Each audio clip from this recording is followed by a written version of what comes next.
Saudações, pessoal. Tudo bem? Espero que sim. Sou o Rodrigo Pedro Casteleira, ou PC. Eu estou aqui para apresentar para vocês a segunda mostra Candiru de Performances. Essa mostra foi contemplada pelo edital número 34 de 2021 da Sejuscel Codec. Dentro desse edital, eu fui contemplado na segunda edição Mariciane, Prêmio de Produção Artístico-Cultural para Transmissões ao Vivo Gravadas, no eixo 2, apresentações artísticas ao vivo gravadas. Agradeço também ao Governo do Estado de Rondônia, também agradeço à Sejuscel por fomentar a pesquisa em arte, cultura e a gente poder viabilizar um trabalho como este. Agradeço ainda algumas pessoas que são necessárias de serem apontadas. Agradeço o artista Henri Ferraz, que é quem fez esse trabalho aqui com o peixe candiru, um peixe conhecido e temido na região amazônica, sobretudo aqui em Rondônia, no Rio Madeira. Agradeço ainda as intérpretes, essa que está aqui, a Jéssica Bittencourt, e agradeço a Samara Silva Santana Olegário. Agradeço ainda o técnico em mídias digitais, Wesley Fabiano. Eu sou um homem negro, magro, tenho 1,85 m, cabelos cacheados, cabelos grandes, uma espécie de black power, tenho barba, uma barba cheia. No momento estou de óculos de grau, com armação transparente e as hastes azuis. Visto no momento uma camisa como se fosse de gola padre. Ela tem o fundo amarelo e tem uns desenhos de castelos um pouco mais escuros por toda a extensão dessa camisa. Atrás de mim tem uma parede marrom. Nessa parede, um pouco acima da minha cabeça, vários quadros pequenos e médios, e à minha esquerda, um pouco acima do meu ombro, tem um leque bem grande, um leque oriental preto, de fundo preto, com flores vermelhas. Esse sou eu. Jéssica, que é a nossa intérprete, é uma mulher branca. Ela está com os cabelos lisos e castanhos médios presos para trás, usa óculos também, de uma armação bem clara, veste camiseta preta de manga curta, usa uma aliança no dedo anelar esquerdo e atrás dela um fundo branco. Bem? Bom, a ideia é que a gente discuta aqui alguns trabalhos. Serão três grandes encontros com artistas dos quais eu conheço, artistas que eu carrego e nutro afeto, e artistas que eu pude provocar para pensar, ou para que eles e elas pudessem pensar outras provocações para trazer para a gente neste momento. A primeira pessoa, então, que a gente vai ter contato, do qual a gente vai poder conversar, dialogar, é uma artista chamado, enfim, Ed Borges, do Nordeste, uma pessoa que eu tenho uma profunda admiração, uma pessoa que me faz sempre repensar as minhas próprias raízes. Embora a gente nunca tenha se encontrado pessoalmente, o que nos une talvez seja exatamente a vastidão da terra, não é? Esse solo do qual a gente acaba partilhando, cruzando e reverberando, enfim, e trocando essas nossas provocações.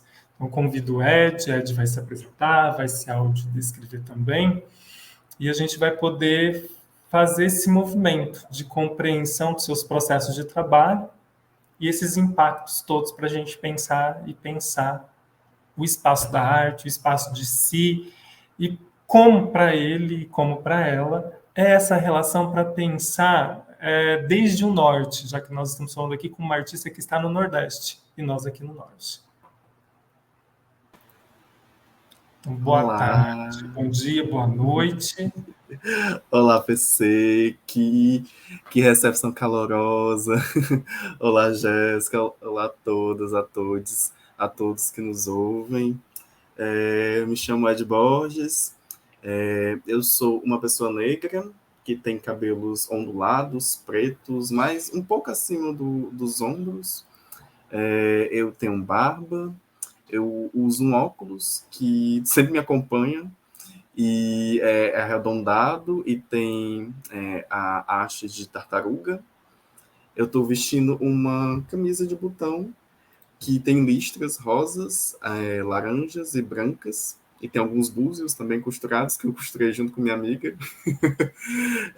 E atrás de mim tem uma parede branca com uma espada de São Jorge, que também me acompanha há muito tempo.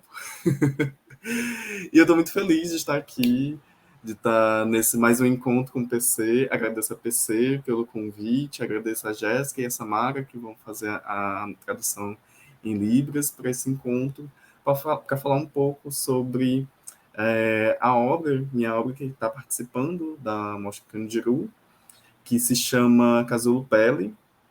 Ela é uma vídeo performance que é feita em parceria com uma amiga minha, também artista, é, chamada Tamara Lopes. Eu sou artista visual, sou realizador audiovisual e pesquisador negro, que trabalho com algumas temáticas no meu trabalho, tanto acadêmico quanto artístico. Eu trabalho com algumas temáticas relacionadas a gênero, a sexualidade, racialidade, memória, afeto e histórias familiares. E né, para a Mostra Candiru, eu fiz uma performance junto com a minha amiga Tamara Lopes, que é uma artista multilinguagens, também aqui de Fortaleza, também aqui do Ceará, pensando um pouco sobre esse espaço da casa, né, esse espaço de proteção. O que seria essa ficção de casa e essa ficção de um espaço de proteção. E é isso. E é isso e para além disso. Agradeço, Ed, por ter topado participar, por poder também trazer um pouco dessa ideia de memória. Acho que um pouco daquilo que conecta Ed e eu, talvez, sejam essas relações de memória que a gente tenta trazer e materializar em trabalhos artísticos. O que me toca sempre no trabalho de Ed é como o cotidiano, aquelas memórias mais cotidianas, mais com cheiro que a gente tem, são traduzidas em obras, né, dentro do audiovisual, dessas provocações, como aqueles outros trabalhos que você fez, usando, por exemplo, o livro de receitas da mãe, a memória. E aí me parece que a memória é um objeto de muita potência para o seu trabalho, se eu não estiver enganado. Então, Uhum. talvez como pensar, como repensar, ou recontar, ou reviver essas memórias dentro dessa produção que a gente vai ver daqui a pouco, vai ter essa experiência também.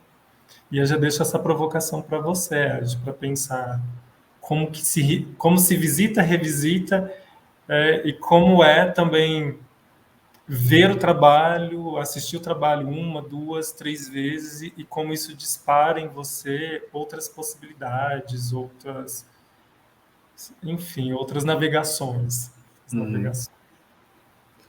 E eu acho que a memória, assim, principalmente para grupos racializados, grupos indígenas, pessoas negras, uma tecnologia muito preciosa, né? Porque a gente está inserido dentro de um projeto político colonial que a memória ela é capturada e ela é propositalmente invisibilizada, propositalmente desmontada, ou tenta-se, né, desmontar a memória de pessoas negras ou pessoas indígenas, entre outros grupos raciais, e isso como uma política até estatal mesmo, né, assim, aqui no Nordeste, especificamente no Ceará, desde 1800, o próprio governo já falava que não existia grupos indígenas mais no Ceará. E aí tem toda uma mobilização de vários povos indígenas de se fazer presente e dizer, existimos, né? Então, é uma disputa pela memória. Então, eu entendo que fazer trabalhos artísticos sobre a memória é também se apossar dessa tecnologia, né? E refazer alguns pontos que foram invisibilizados no passado. Eu me lembro do livro da Conceição Evaristo, O Becos da Memória, que ela fala que as memórias de pessoas negras, elas são esgarçadas, né? Assim, tem lacunas, existem espaços que são vazios, mas que é justamente nesses espaços vazios que explode a potencialidade de inventividade, né? E a possibilidade de você criar a sua história, né? E aí é um registro, já que essa história oficial ela constantemente tenta apagar, invisibilizar, diminuir, deslegitimar histórias de pessoas negras, né? Quando a gente cria essas obras, elas funcionam como esses artefatos de memória, que inclusive servem para a gente se lembrar de algumas coisas que a gente mesmo se esquece, né? Em conversas de bastidores que eu estava falando com o PC, é que ao rever o filme, a video performance, na verdade, é, eu, eu me lembrei também de algumas potencialidades da nossa própria escrita, da nossa própria escrita imagética, sonora, textual, enfim. E como é que as nossas obras, elas também nos lembram o que foi e o que ainda pode ser. Né? E eu acho que a Casulo Pelli funciona muito funciona muito isso, assim. É uma Na video performance eu trabalho algumas questões que me atravessam no cotidiano, né? Sobre o que seria o que é a ficção de casa, o que é esse espaço de proteção dentro de um contexto em que pessoas negras, pessoas LGBTQIAP+, sofrem violências cotidianas, o que é um espaço seguro? Aonde que é um espaço seguro? Como é que a gente constrói um espaço seguro? E aí, assim, são questões que me atingem muito pessoalmente e cotidianamente, que eu não sei como responder. E aí a arte, ela funciona como essa produção de conhecimento, né? Tentar produzir, como é que eu respondo essas perguntas para mim mesmo a partir da arte? E essa produção de memória mesmo, porque ao rever o filme, eu me lembro assim, nossa, de fato, assim, há possibilidades da gente construir outros territórios que estão para além dessas narrativas de dor, para além dessas narrativas de marginalização, essas narrativas de legitimação, de celebração de vida, de celebração de segurança, celebração de amizade, né? Nesse caso, como eu faço em parceria com a minha amiga Tamara Lopes, eu acho que essa video performance também fala um pouco desses laços que a gente constrói, porque é a partir desses laços que a gente constrói que a gente faz esses espaços, né? Esses espaços de proteção, esses espaços de vida mesmo. Perfeito, perfeito. Obrigado. Acho que a gente passa, então, agora o trabalho, para que o público possa ver, e a partir desse trabalho, a gente seguir nesse papo, nessas provocações todas, até para, enfim, ver o que dispara e ver o que se desdobra desses nossos encontros ou desses nossos desencontros.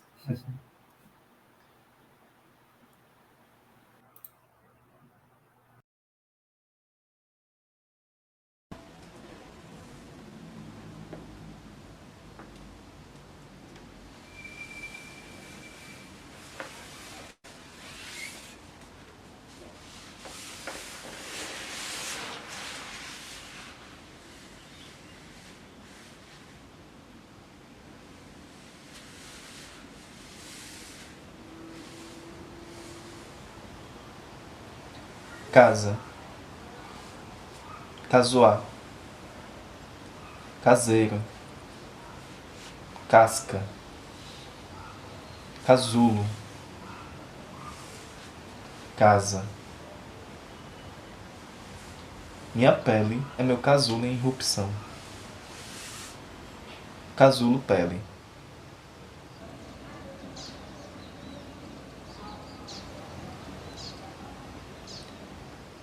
Na infância eu tinha um mosquiteiro. Quando ele estava armado, parecia uma torre. Um véu poroso, que se tornava magicamente uma parede sólida. Um forte. Fortaleza. Minha cidade foi nomeada por um forte na foz do rio Pajeú. Fortaleza. Segurança. Quem é que tá segura? Em qualquer lugar. Existe espaço seguro para um corpo negro, fora das normatividades claras. Existe espaço no mundo livre das violências?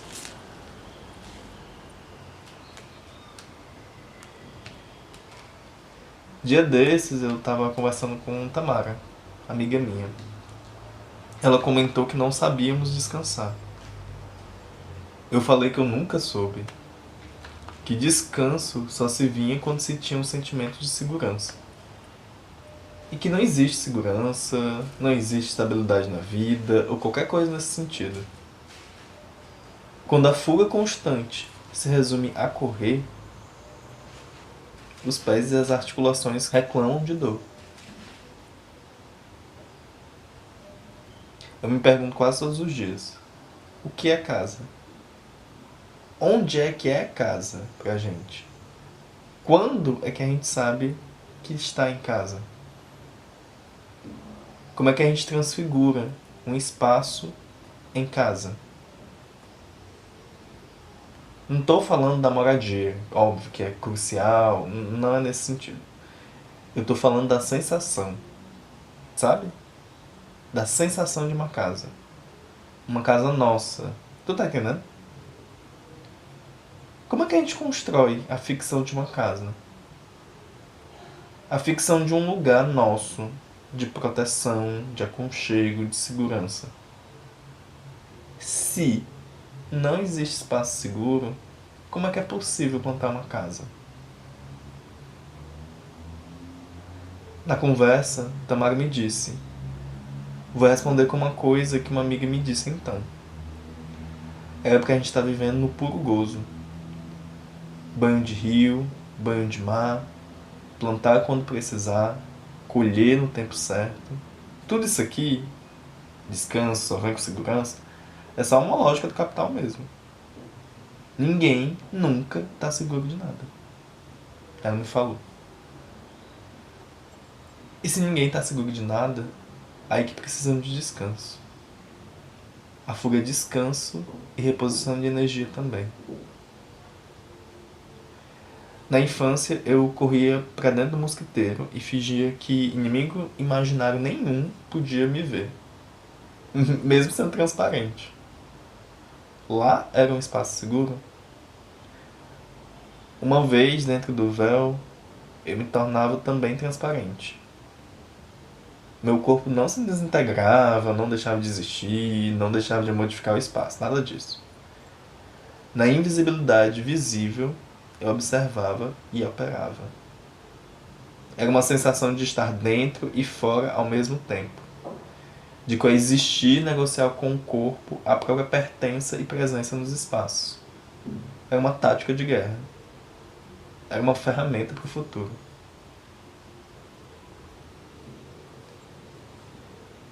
Nessa semana precisei dizer não várias vezes.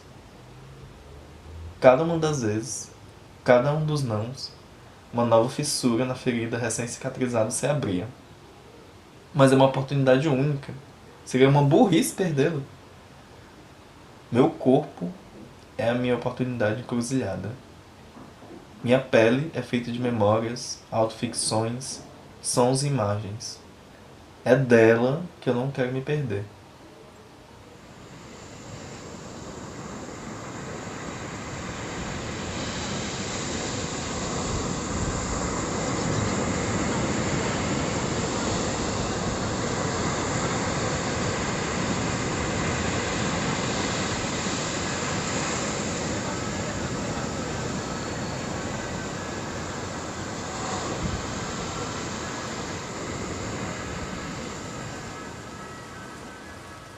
Por muitos anos, falar do eu me foi cerceado.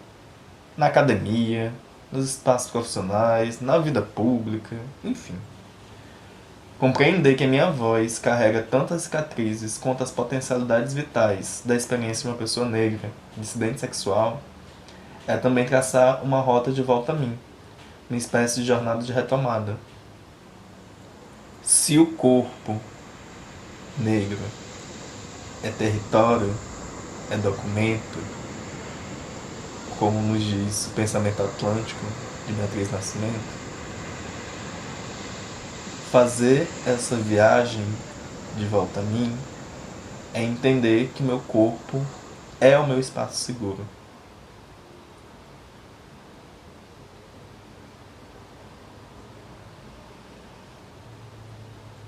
E espaço seguro é tudo aquilo que meu corpo transforma. Casca, casulo, uma fortificação forte o suficiente para proteger meu corpo mole, enquanto eu me transformo, enquanto eu me torno carne viva, enquanto eu me desfaço carne morta, enquanto eu me firmo, enquanto eu bamboleio, enquanto eu remexo, enquanto eu me requebro, enquanto eu me quebro, enquanto eu me monto, enquanto eu me remonto. Remonto. Eu me lembro. Eu era um círculo.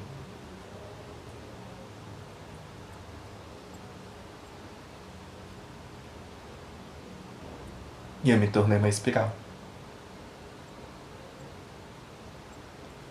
É o que a gente está vivendo em puro gozo. Tamara me disse. E se tudo é ficção, por que não plantar na falta de garantias um espaço ficcional de segurança? Ou um espaço de segurança ficcional, em pleno gozo? Minha casa é meu casuar. Meu casuar é meu corpo. E meu casulo é minha pele temporária em expansão.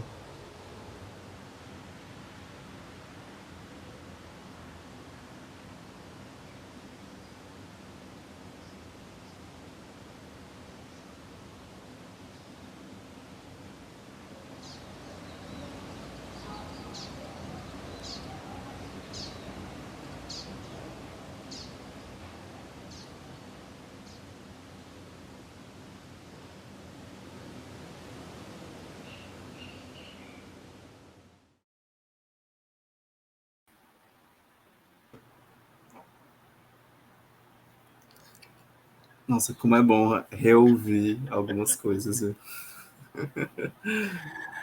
Todas as vezes que eu vejo e revejo, eu fico pensando nos desconfortos que o trabalho traz e, ao mesmo tempo, me posiciono nos lugares que eu também encontrava como fortaleza, como não ser visível para as outras pessoas e de conforto. Penso que talvez o que me coloca no desconforto é pensar sempre nisso, que a gente não tem tempo para descansar, não é? Como o direito ao descanso nos é negado porque não tem como se descansar, uma vez que a gente parece estar sempre em estado de alerta. Uhum. Então, estar alertada é não poder descansar. E um corpo em alerta é um corpo que se faz fortaleza? É de que você pensa? Então, eu me lembro da discussão que a Beatriz Nascimento traz quando ela fala de quilombo, né? Essa quilombo enquanto uma instituição social, enquanto uma instituição cultural e de resistência, né?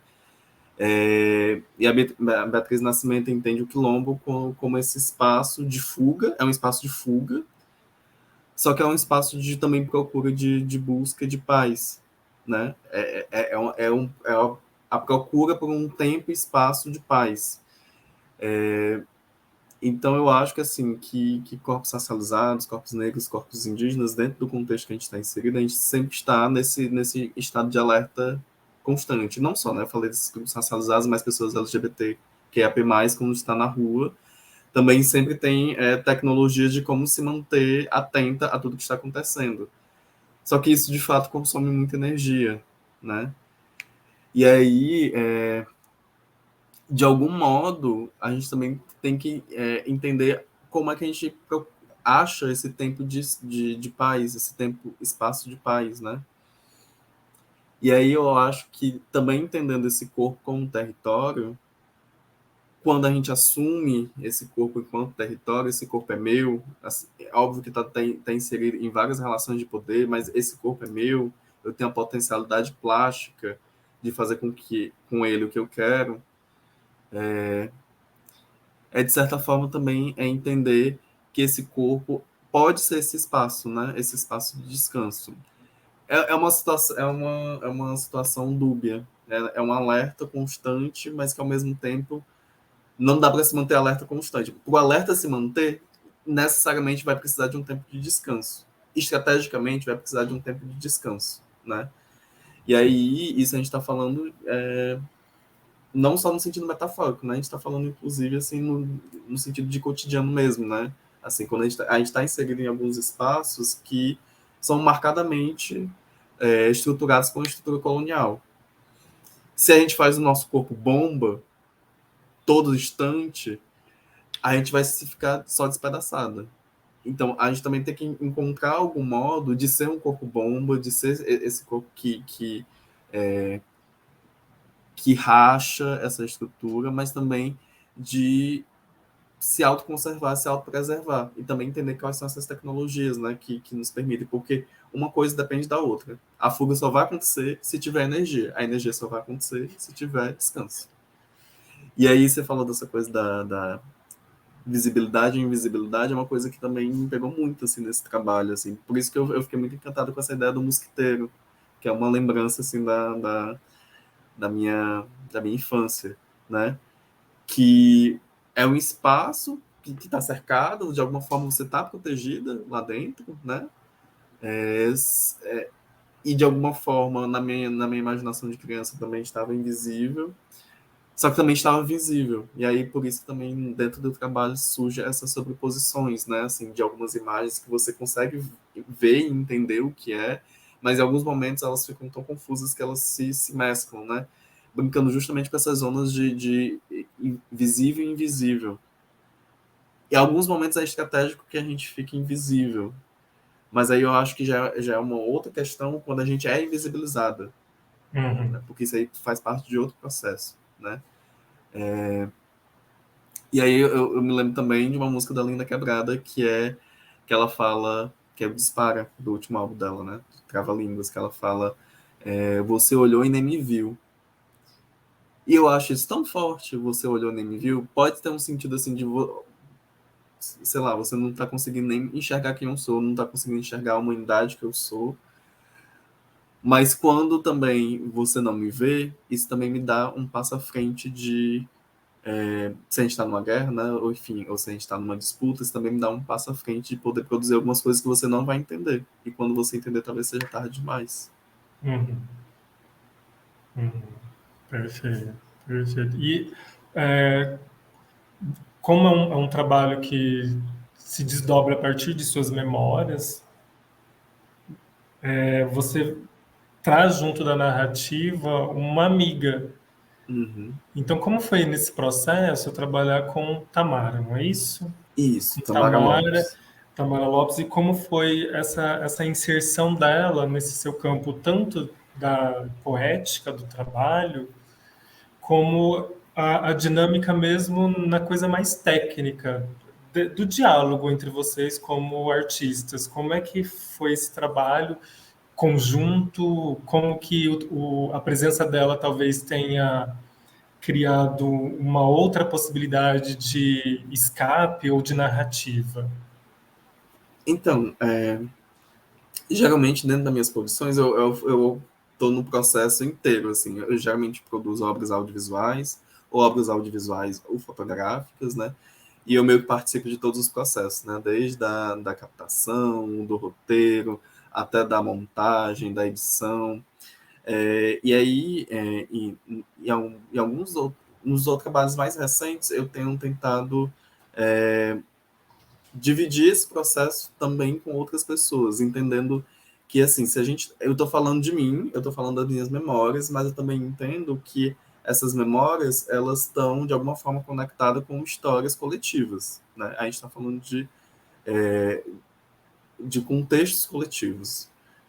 Eu entendo que, por exemplo, quando uma pessoa negra me fala sobre o seu passado, às vezes sobre faltas de informação sobre suas origens, pessoas negras, pessoas indígenas, né? Eu me reconheço nisso, porque eu também, dentro da minha história familiar, existem muitas lacunas que são quase apagamentos, que eu não sei, não consigo rastrear.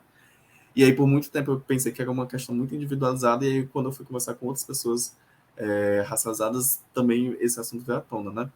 Então, assim, minha voz, ela entra em reverberação com outras vozes. E nos últimos trabalhos eu tenho sentido essa necessidade de uma coletivização, né?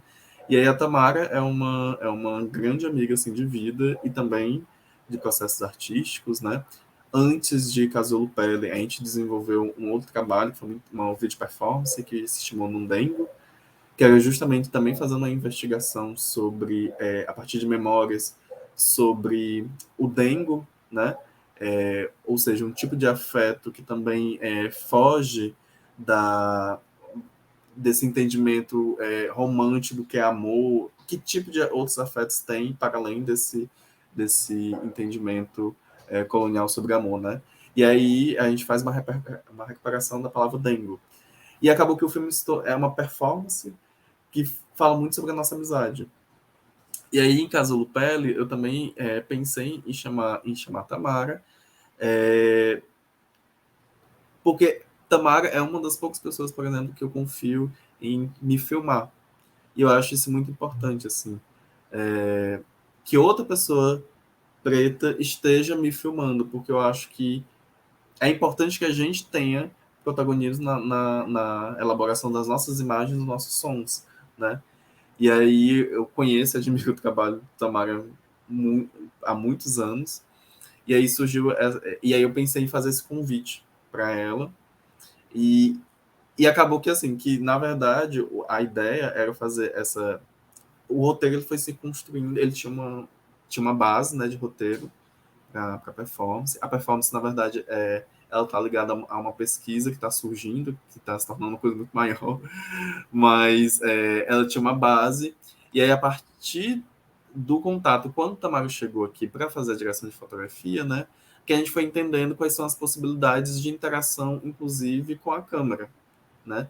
E em determinado momento a gente também entendeu que não era interessante para vídeo performance, que a gente fingir como se não tivesse uma pessoa filmando, né? Era interessante que essa pessoa também participasse. E Tamara, assim, Tamara participa muito da minha vida. Tamara participa enquanto conhecimento a partir do texto que eu trago, né, em voice-over, mas também o próprio corpo de Tamara. E aí, nessa dança com o mosquiteiro, né, nessa brincadeira entre o que é estar dentro, o que é estar fora de um espaço, o que é está visível, o que é está invisível, uma das propostas é que Tamara também entrasse na dança. E aí a gente fez alguns testes, aí quando ela entra, e aí eu que fiz a montagem, né, eu que fiquei vendo as imagens, assim, eu fico pensando como também dar um giro filme, assim. Até então, as imagens são muito próximas, né, assim, são imagens bem fechadas. O momento final é o último momento que a imagem é um pouco mais aberta para que caiba mais gente, caiba mais de um corpo. Acho que um corpo só não vai produzir esse espaço de segurança, de paz, de tranquilidade. Quando Beatriz Nascimento fala de quilombo, ela está falando de uma coletividade viva, né? E também não só entre pessoas negras, né? Assim, são pessoas que estão construindo aquela comunidade. E aí, de alguma forma, Tamara nossa relação funciona como um quilombo, né? Funcionou ao longo da história e ainda funciona. E aí, quando a gente dança, eu acho que também o clima muda, assim. Eu deixo de ficar tão sério, a gente deixa de ficar tão sério e a gente passa a ter um pouco mais de leveza. E eu acho que é essa leveza que traz a energia que a gente estava falando, né? Que traz a possibilidade de descanso, que traz a possibilidade de não ficar tão em alerta quando você está justamente em coletividade.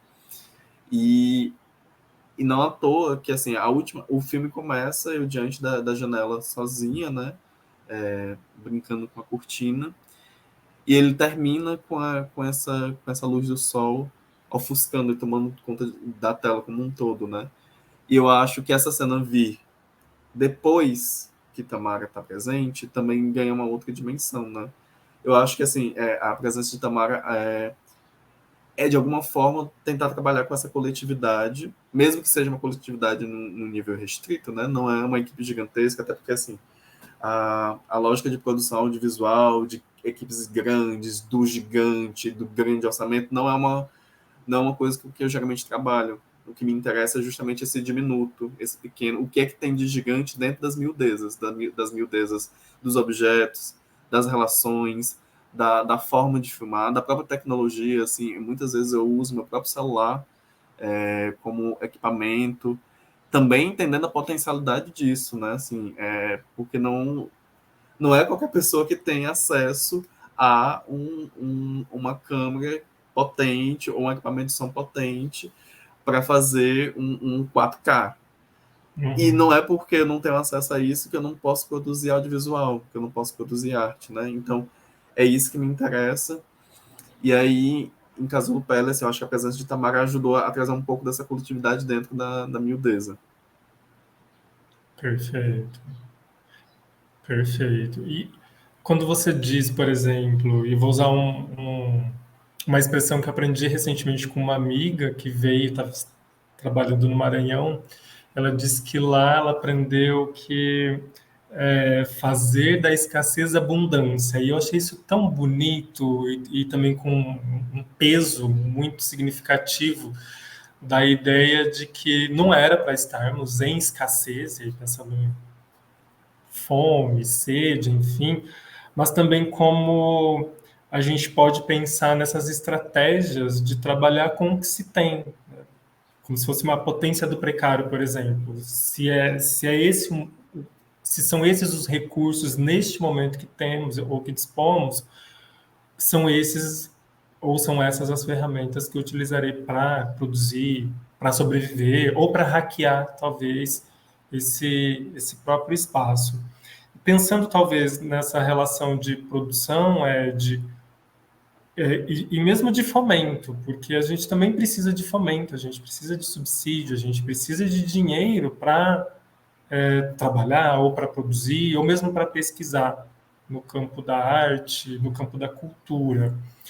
Como tem sido essa experiência desde o início da pandemia e como artista, como foram as suas entradas ou os seus acessos pensando na Lei Aldir Blanc, por exemplo, ou pensando em editais, mas editais honestos, não é? Editais que possam, de fato, fomentar um dinheiro, fomentar uma produção e, enfim, sobreviver. Porque existem editais que acabam sendo um tanto quanto indelicados, vou chamar assim, porque, enfim, a contrapartida é pequena ou a contrapartida, por vezes, não dá conta de pagar o nosso deslocamento até o lugar, não é? Para apresentar um trabalho.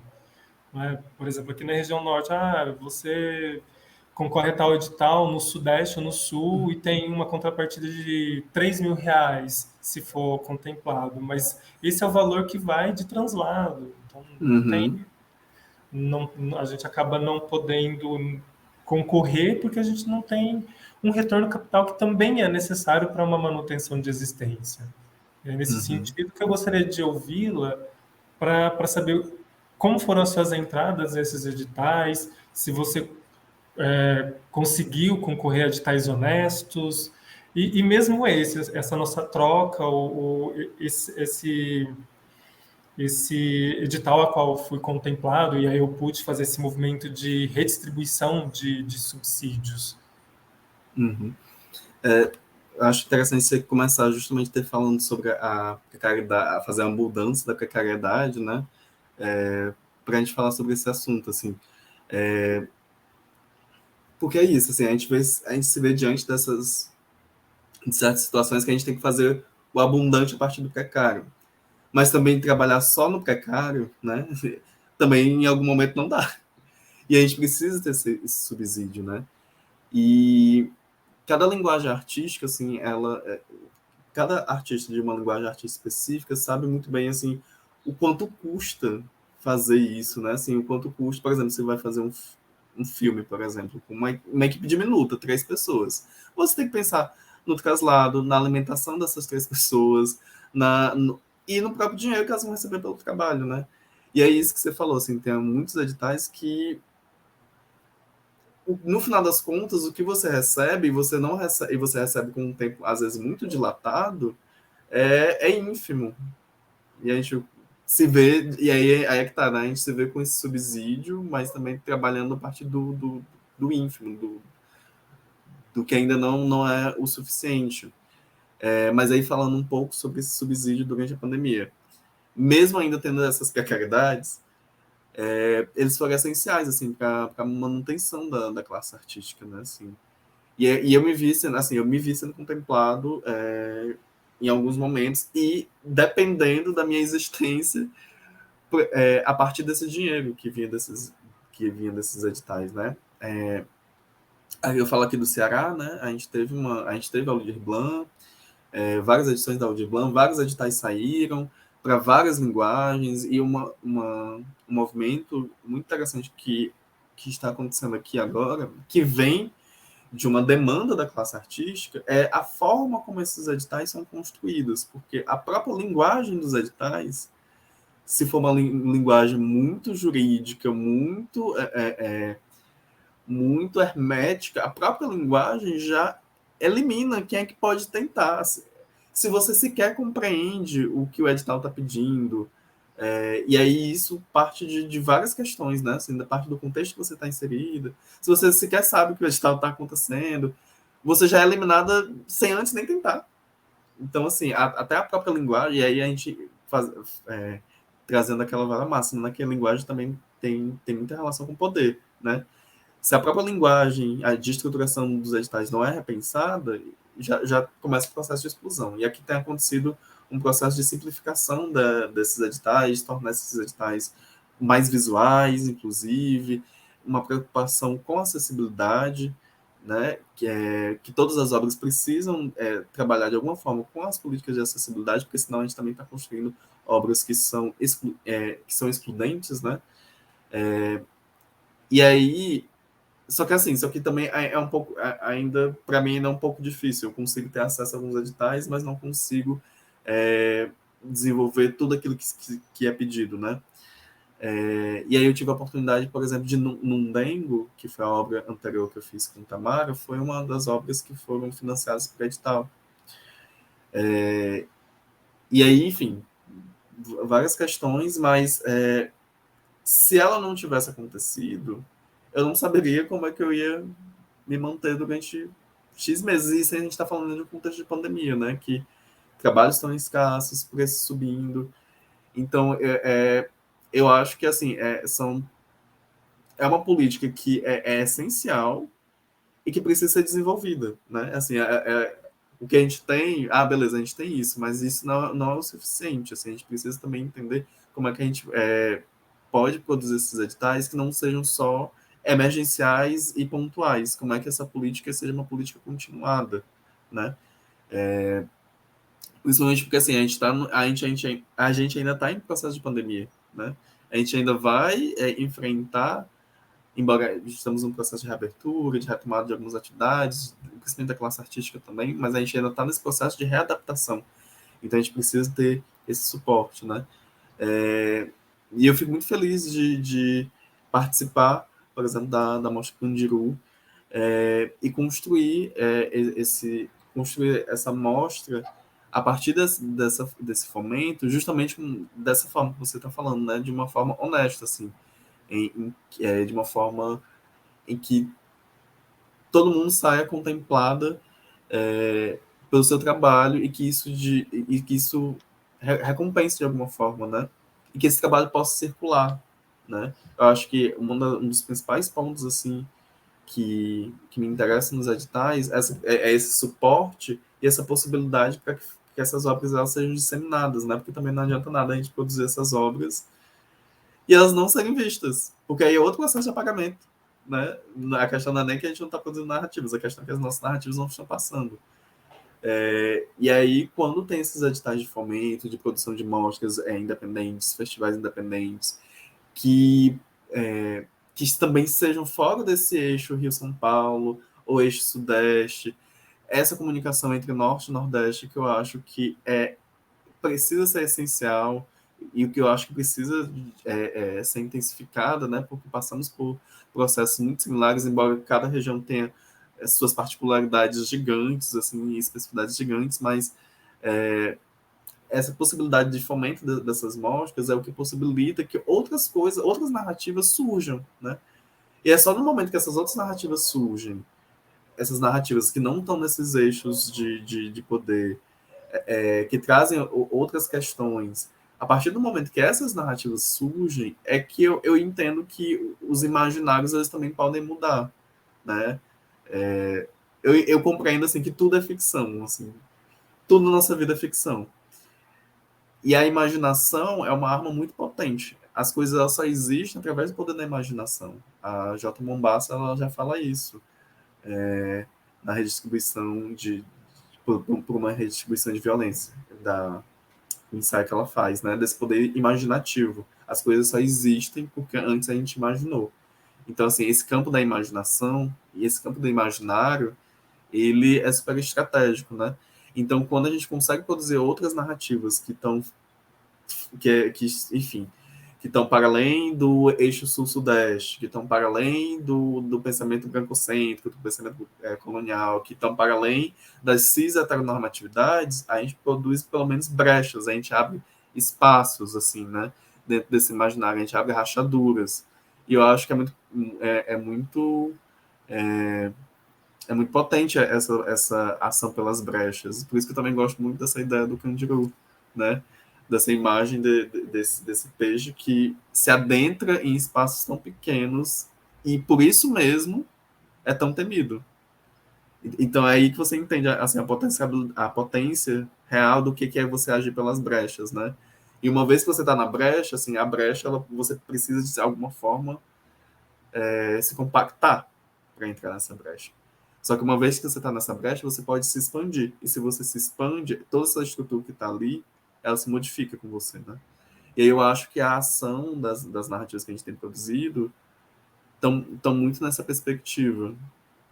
E é por isso que eu acho tão interessante essa imagem do peixe candiru. Só que para que isso aconteça, precisa ter fomento. E um fomento continuado, né? Porque senão não vai ter nada. Você não vai. Exato, exatamente. A gente precisa de subsídios. Eu não.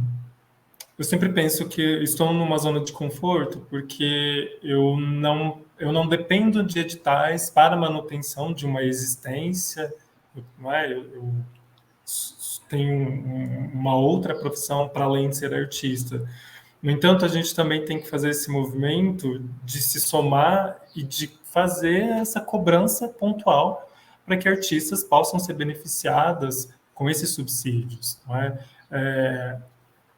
é? Me parece que não à toa que movimentos de cerceamento de arte, de cultura, fazem deste modo, primeiro com a nossa categoria de artistas, de movimentadores e movimentadoras culturais, para que a gente não tenha possibilidade de criar outras ficções, de apresentar outras ficções e de resistência. Não ter uma resistência é muito benéfico para um poder, por exemplo, que queira esmagar, não é, os sujeitos ali no dia a dia, tirando a fantasia do sujeito, o sujeito vira um autômato, vira uma espécie de replicante, por assim dizer, né? Ele não descola-se a fantasia.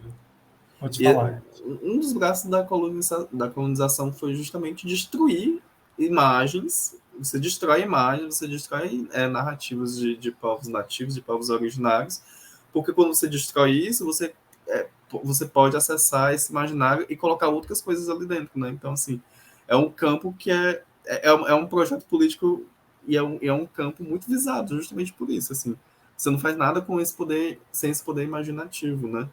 E aí você falou da coletividade, né? Assim, porque é isso. Eu acho que também é preciso que essa classe artística de diversas linguagens, né? Porque às vezes também a gente está muito centrado em linguagens muito restritas, mas de alguma forma uma mobilização bem articulada, porque é a partir desses tensionamentos que surgem algumas mudanças, né? Porque assim, não tinha edital, agora tem. Tá, mas como é estruturado esse edital? Quem é que faz parte das comissões que vão selecionar as pessoas desses editais, né? São só pessoas brancas? Pessoas brancas selecionando mais pessoas brancas? Existe como é que a gente pensa políticas de cotas para pessoas trans, para pessoas com deficiência, para pessoas negras, para pessoas indígenas, para pessoas que não são da capital, para pessoas que são de cidades do interior, para pessoas que são de outras regiões do país, que não sejam as regiões que recebem mais investimento, né? Enfim, que a gente já falou. Então, assim, eu acho que essas mudanças elas também só surgem se tiver essa coletivização. Infelizmente, assim, elas só vão surgir se tiver uma pressão que vem a partir dessa coletivização, né? Exato, e esses editais também podem ser mais classistas ainda, excludentes, quando a gente pensa em artistas de rua, que desempenham trabalhos, são nômades no território, mas como é que vai apresentar um comprovante de residência se o mundo é a residência do sujeito? Essa pessoa não vai ter necessariamente um comprovante em seu próprio nome para poder apresentar e pleitear, concorrer ao edital. E aí a gente fica sempre nessas relações de, como você disse, de como a discursividade do edital, a narrativa do edital, por si só já tem obstáculos. Ela já cria barreiras em que algumas pessoas conseguem furar e outras que nem tentam porque já tem uma ponte muito tranquila de acesso desde, sei lá, de longa data. E aí a gente fica nessa relação muito assimétrica de quem consegue, quem passa, quem tem aquele currículo gigantesco, porque sempre é contemplada em editais. Pois é, e aí vira um círculo vicioso, né? Assim, essas pessoas que têm mais experiência, às vezes é mais fácil passar em processos seletivos. Você que não tem, não passa, mas aí se você não passa, no próximo edital você não vai ter uma experiência para que ajude a construir, e aí você fica nesse... Tá, e aí? É um espaço que se fecha sobre si, né? E aí, de alguma forma, precisa criar também rachaduras para que eles se abram, né? Inclusive, pensar em outras linguagens artísticas para além dessas que são mais clássicas, né? Artes cênicas, audiovisual, como você falou mesmo, né? Artes de rua, arte circense, outras possibilidades, né? Assim, cultura digital, enfim. Quais são as linguagens que também são privilegiadas em alguns momentos e quais são as que são esquecidas e como é que também a gente entende que cada linguagem precisa de algumas adaptações, como você mesmo falou, assim, o que seria muito simples, entre muitas aspas, que não é nada simples, né, apresentar esse documento, não faz sentido dentro de um contexto. E aí, qual é a outra possibilidade que eu tenho para participar? Não tenho? Então, é cortado desde o início, né? Exato, já é cerceado. Nós já estamos quase num momento de encerramento, Ed, e eu gosto muito, muito, muito de te ouvir. Eu acho que eu já disse isso várias vezes, e aí reitero que eu gosto muito de te ouvir falar. Sempre, sempre, sempre. Olha, sendo que eu que gosto de te ouvir falar, eu fico assim, babando. Lindeza toda. Mas, como última provocação, para pensar no seu trabalho de corpo casulo, e aí eu sempre fico muito pensativo nessa como ficcionar, mas o como sempre pede um modelo pronto e a gente sabe que esse modelo não existe, né? São testagens, são inventividades que a gente vai ali construindo e reconstruindo ao longo do tempo. Mas para você, Ed, um corpo casulo pensando nessas ficções, e aí pensando em narrativas, e assim, estou falando de tecnologia, mas que passe por esse mundo da virtualidade mesmo, né? Esse movimento mais cyber.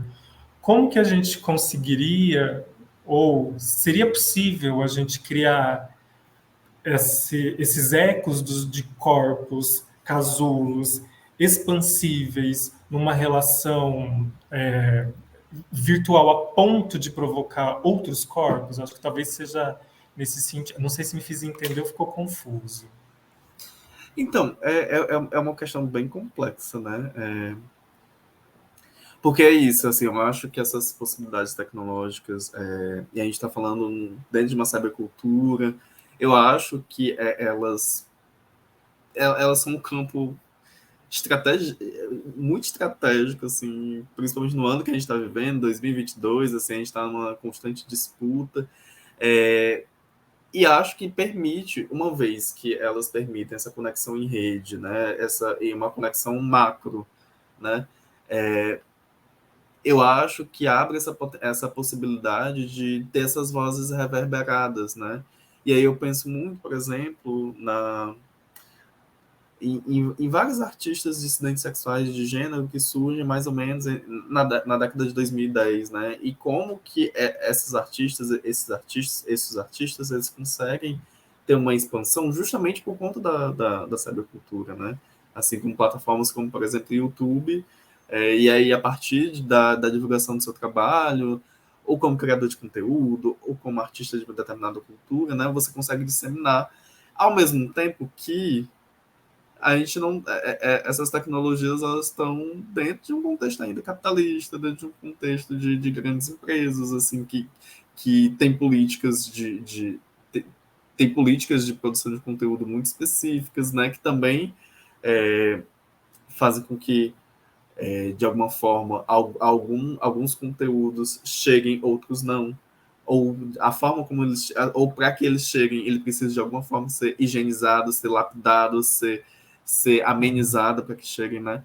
Então, assim, eu enxergo que existe essa potencialidade, né, de conexão dessa rede, né, de vários corpos. Eu acho que quando a gente vê a imagem, e aí a internet ajuda, não só a internet, mas enfim, as mídias digitais possibilitam isso, né? Quando você vê, só o fato de você ver a imagem de uma outra corpo, um outro corpo, que tem experiências que são contra-hegemônicas, isso já faz com que você entenda a possibilidade de existência mesmo.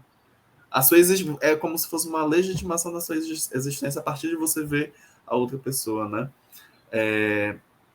E aí eu vou recuperar só uma. Estou falando muito de Beatriz Nascimento porque eu fui muito influenciado recentemente pelas obras da Beatriz Nascimento. E aí eu penso muito no filme Ori. E aí Ori, a Beatriz Nascimento, na fala dela, fala que o corpo negro, a pessoa negra, perdeu a imagem, né? Perdeu a sua própria imagem dentro desse processo de colonização, desse processo de rapto, sequestro, enfim. Só que quando um outro corpo negro vê um outro corpo negro, reconhece essa imagem, quase como esse espelho, né? E aí é quase como essa volta à vida. Não volta à vida, mas essa afirmação, essa legitimação. Então, eu acho que existe uma grande potencialidade dentro das ferramentas cyber disso, né? De justamente fazer com que essas imagens, esses sons ecoem e a gente consiga entender que, não, beleza, nossas existências são possíveis e aconteça um certo fortalecimento. Só que eu também não acredito como se isso fosse a nossa grande salvação, porque isso também está dentro de um processo econômico, político muito, muito forte. Então, assim, eu acho que é uma faca de dois gumes, que a gente também tem que saber como utilizar. Né? E que a gente tem que entender que também não é a única ferramenta possível. Eu não sei se eu respondi, mas são algumas coisas que eu tenho pensado sobre esse assunto. Perfeito. Não, respondeu sim, respondeu sim. Agradeço mais uma vez por ter participado e topado essa proposta. A gente já vai para o encerramento. Gostaria de agradecer tanto a Jéssica, que interpretou, a Samara também, Gostaria de agradecer mais uma vez ao Henry, que ajudou a construir a identidade desse projeto, né, do Candiru. Agradeço mais uma vez ao Wesley Nascimento, que também esteve junto desse processo dentro das, né, tecnologias das mídias digitais. Agradeço, como eu disse no início, a Sejusel, ao Governo do Estado de Rondônia, ao edital 34 de 2021, dessa segunda edição do Mariciane, que é o Prêmio de Produção Artístico-Cultural para transmissões ao vivo e gravadas, do eixo 2, apresentações artísticas. Com isso a gente encerra. Por favor, compartilhem, retransmitam, conheçam os trabalhos de Ed e nos consumam. Consumam o Norte, consumam o Nordeste. Um beijo, um abraço. Obrigado, Ed. Eu que agradeço a todas, a todos que nos assistiram. Jéssica, Samara, muito obrigado, PC. Tamara também, que me ajudou a construir a obra. Eu só quero dizer que eu fico muito feliz de estar aqui. Eu acho que isso aqui, de alguma forma, também é a construção de um espaço de segurança, de proteção e de vida. Então, nos sigam nas redes, no Instagram, estou como Ed Borges Dias, Tamara Lopes Fotografia, que é a minha parceira. E é isso, agradeço demais a todas e a todos. Isso, obrigado. Tchau, tchau, pessoal. Até o próximo vídeo.